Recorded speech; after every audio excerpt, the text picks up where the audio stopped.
Okay, once we have learned what are the class-based components, there's probably a $10,000 question that you already asked. Well, which component should I use? And my most simplest answer would be like this.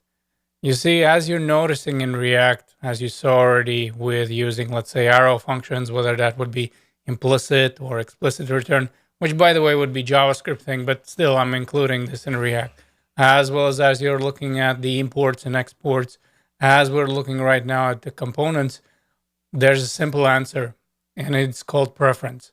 I have seen where people use everything with a class-based component because you can do pretty much everything that you're doing already with functional, but you can also add your state. I have seen where people are using the functional components whatever they want, meaning whenever they don't want the state or the lifecycle methods because they prefer the actual syntax. They say that, you know what, I like how this looks much simpler than dealing with the class. And in general, there should be a performance benefits that the React has promised. But at the moment, to tell you honestly, I am not aware of them. And this is going to be the case where this is really up to you.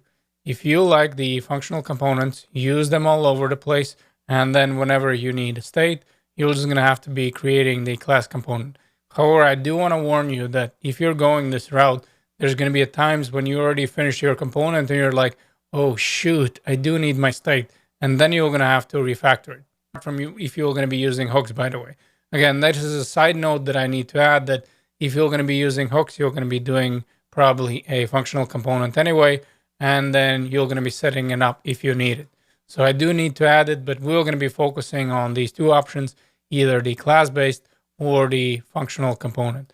And that might be sometimes a pain where you need to refactor everything from the functional to a actual class-based.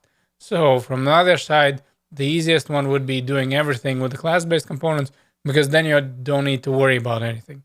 You know that if you want state, I'm going to have a state. If you just want a simple return, you're just going to get a simple return. Now, in this course, again, I'm going to be switching back and forth. There's going to be some cases where we're just creating a class-based component, even though we don't need to. There's going to be cases where if I know that there's not going to be a state, I will going to be having this as a functional component. I'm going to refer back to the simple fact of preference. If you have a different preference, if you think that, well, I don't want this to be a class-based component, just make it a functional. It is really up to you. Again, I don't think that in general this is going to matter whatever choice you're choosing. The moment where there's performance benefits, sure. But at the moment, we all have our preferences. So some people like the syntax simpler like this. Some people think that classes are good enough and they don't want to refactor it. So that would be the simplest answer that I can give you of which component you should choose. Of course, if you're going to be working with functional component and you do need the state as well as you need the lifecycle methods, you will going to have to reach for class-based component or React hooks. There is no other choice.